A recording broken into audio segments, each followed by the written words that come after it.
If you went ahead and scheduled an appointment, you pre-qualified the appointment, had a conversation about the pricing portion, listing presentation, helped them to self-discover where they need to be at, and given them updates over time. Once you secure the listing, you handle objections, you close, you secure the listing. Well, invariably, you're going to end up with an offer on the table. As an agent, there are various different conversations that you need to master. The first conversation you have to master is how to set appointments. The second conversation you need to master is the pre-qualification conversation. The third presentation that you need to master is the actual listing presentation. The fourth is handling objections. The fifth is closing. The sixth is price adjustments. And the seventh is presenting offers or negotiating deals. So this is part of a video series called the Agent Roadmap series.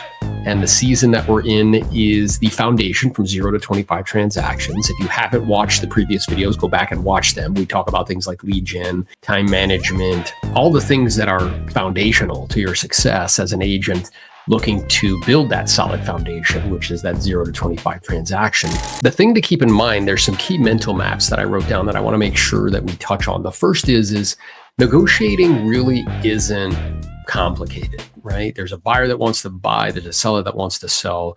My job is to put the two together and not get in the way, right? So a mistake that I see agents make once an offer is presented is to think it's time to put on their superhero suit and end up allowing their ego or trying to justify their professional fee through inserting themselves in the transaction, and really kind of operate under the assumption like they're purchasing the property or they're, kind of selling the property themselves. What I'm saying is don't do that, right? Like don't try to be a superhero. Instead, just don't get in the way. Now, we still look out for their best interest. We still provide them with options and choices. We still gather data and information so we can figure out leverage. What I'm referring to is like allowing emotions to drive the bus. A key mental map is, again, your job is to put the two of those parties together, the buyer and the seller, and it's not to get in the way. As far as best practices are concerned, once you do receive that offer, then you want to start gathering some information, some data. And this data is going to allow you to provide context. How many days has the property been on the market? Okay. How many showings have we had and how much, feedback, and what has the feedback said specifically, right? The third piece of data we want to look at is any other showing scheduled? Because oftentimes they're going to ask that.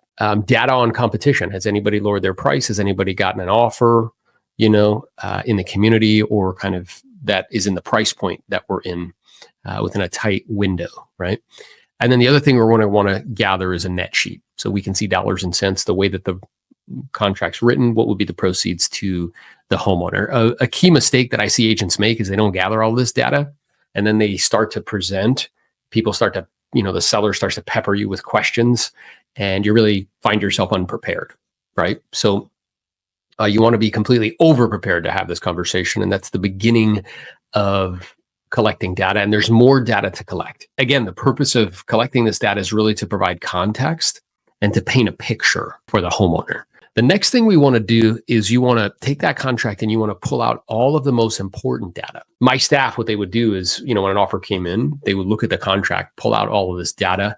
They would send me an email with a copy of the contract, perhaps as a PDF with all of this data in the body of the email already pulled out, right? These contracts are provided to us by, associations. We're not attorneys. We don't practice law. We just fill in the blanks. And there are some, so everything else is boilerplate. And there are some very key kind of pieces of data that are very important to focus on when we're having this conversation about presenting. So the first is obviously the price. The second is the down payment, right? Because down payment is a reflection of financial sincerity and strength. The third is the type of financing that they're going to be receiving. So is it conventional? Is it FHA? Is it VA? The fourth that I wrote down here is if they are obtaining financing, did they include a pre-approval letter and perhaps like DU underwriting approval, right? And those are kind of mechanisms that allow us, those approval mechanisms that reduce or mitigate the risk that the buyer won't be able to consummate the transaction based on, their ability to obtain financing. Next one is the closing date. Obviously your seller perhaps has a parameter or timeframes. Sales are oftentimes dictated by time frames. So, you want to pull that date out. The next one is title. In contracts, it usually has a provision of who picks and pays. There's what's customary.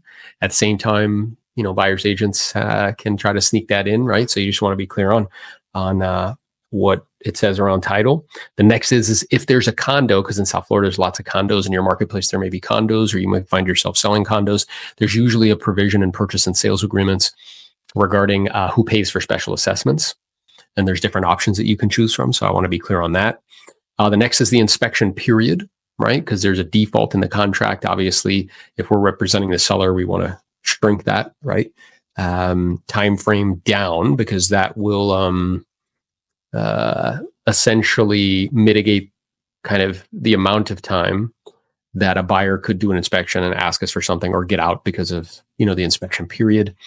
The next one would be loan commitment. So how much time are they giving themselves to actually commit to obtaining financing?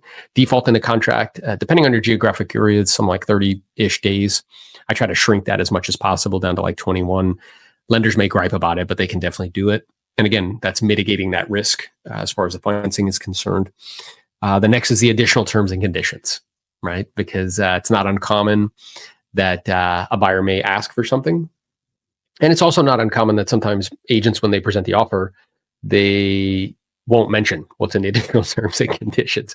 So sometimes that might be intentional. Sometimes it might be an oversight. I'll give them the benefit of the doubt and say it was an oversight. But you want to make sure that you're crystal clear on if there is anything in the additional terms and conditions, like they're asking for any closing cost assistance or perhaps compensation assistance or things of that nature.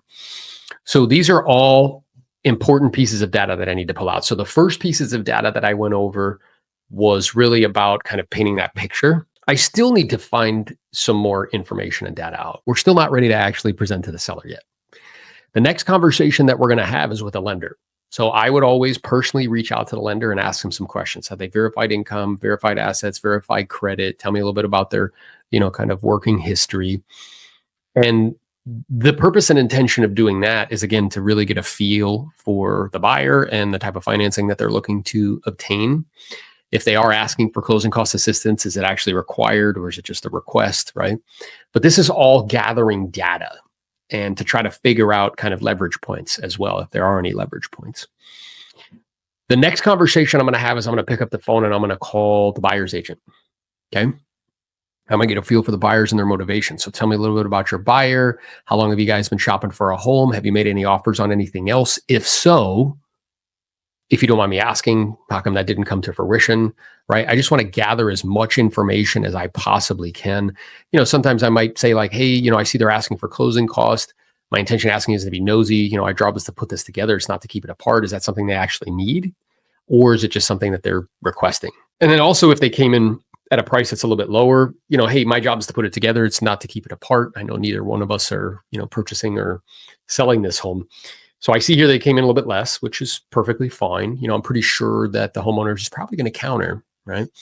And I'm imagining you guys were expecting that. And, I guess my question to you is, in terms of a counter, if I could get the owners to come back at something, like, is there kind of a range or a number that you believe that your buyers would be open to, kind of listening to and perhaps, proceeding with, in an effort to save time, energy, effort, and resources, right?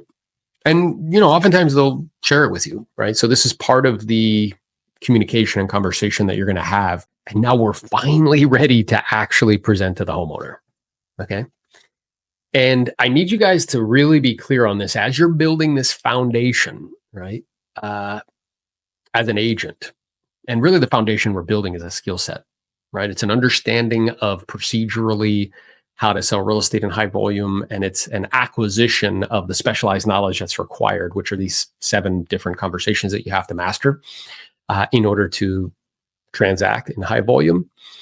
That presenting offers is very much so a presentation, and it should follow a framework. What I'm going to walk you through is the kind of talk track and the language that I would use when presenting offers. So the first thing I would say is something like, okay, great. Now that I just want to preface, we've gathered all the information. We're completely prepared to have the conversation.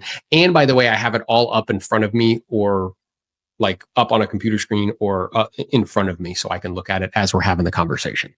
Okay. And the way I view that, it's kind of like having all of your tools at your disposal, right? It's like a surgeon laying out all of their instruments, or a carpenter laying out, hammers and nails and, screwdrivers. So now I would pick up the phone and I'd give the seller a call and say, hey, Mr. and Mrs. Seller, I got some exciting news for you.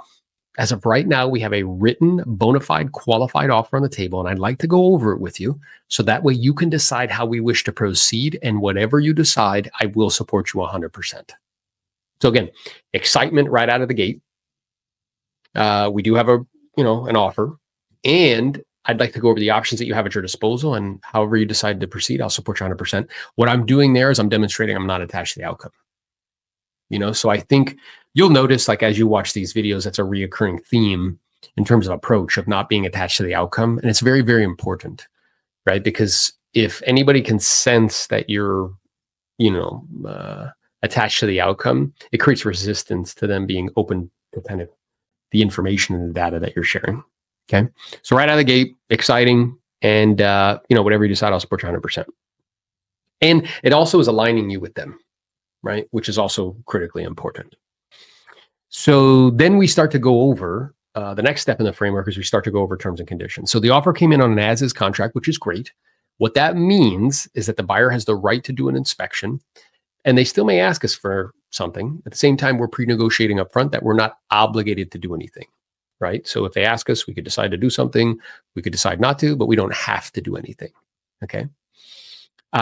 Which is good. That's what we requested. So a break in the conversation, as a kind of pro tip, we would put in the broker's remarks that all offers would be written on an as-is contract, all of them, right? And the reason we would do that is because we really didn't want to negotiate any repairs. We would always just offer credits. So now we'll jump back into the conversation, right?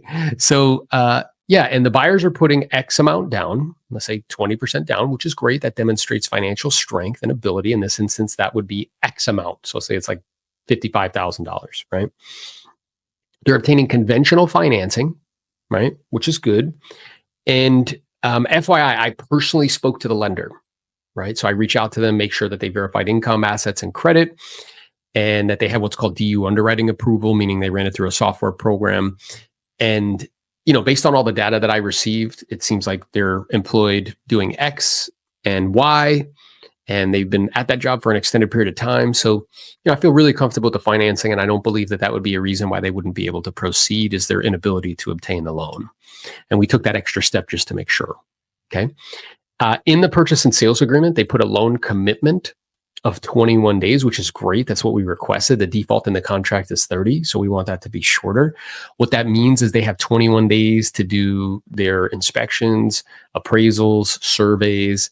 And at that 21-day mark, the lender is basically committing to lending them the money with a few conditions, right? Like showing us homeowners insurance or something of that nature. And they put an inspection period, looks like, of 10 days.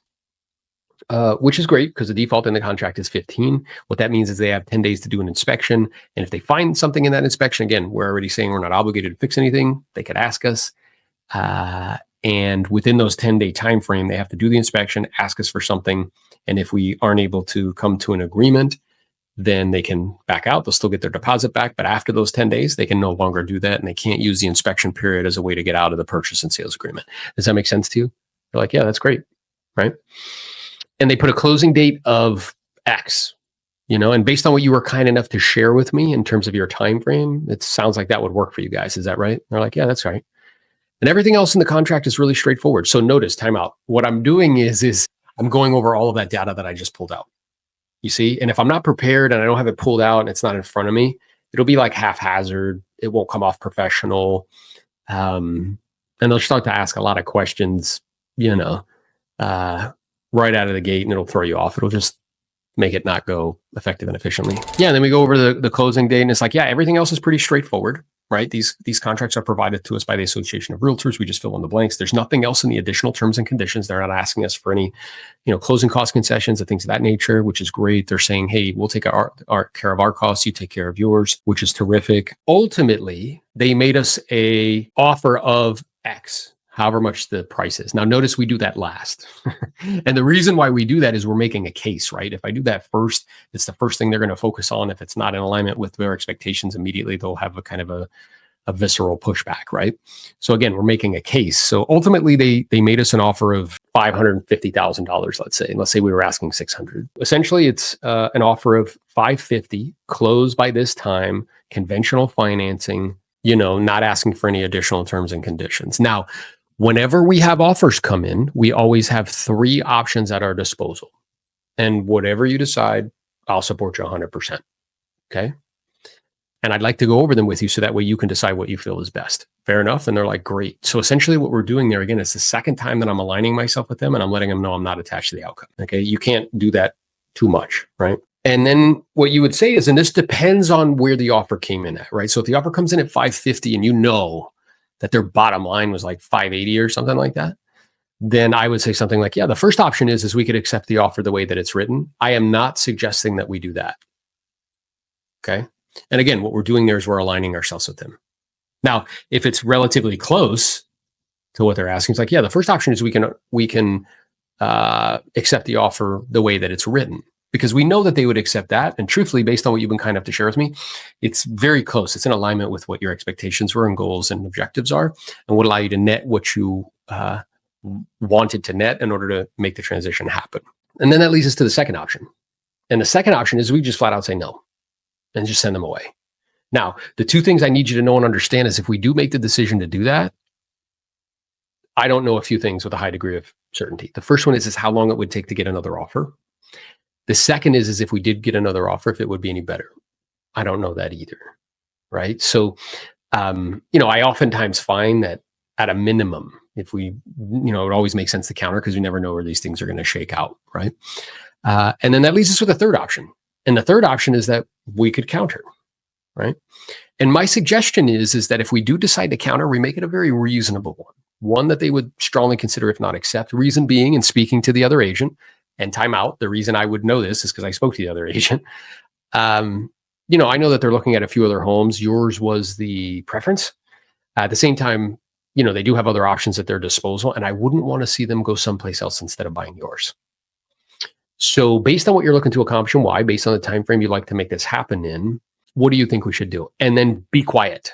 My experience is that if you execute on this framework, what they'll say to you is like, well, yeah, like I want to counter. What do you think we should counter? And you say, great, well, I really appreciate you asking. I take the responsibility you provided me with very seriously, which is to protect the value of your property, help you get you every penny possible.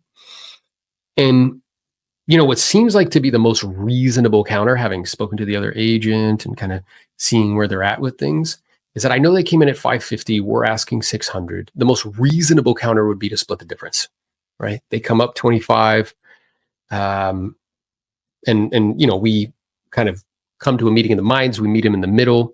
They feel like they're getting a little bit of value. We get you some extra money, and it creates a win-win proposition for all parties. Now, at that 575 number, you guys would net X amount from the sale. I'm curious, would that allow you to make this move happen? Never is that enough, because it's never enough, right? Would that allow you to make this move happen? Like, yeah, I think so.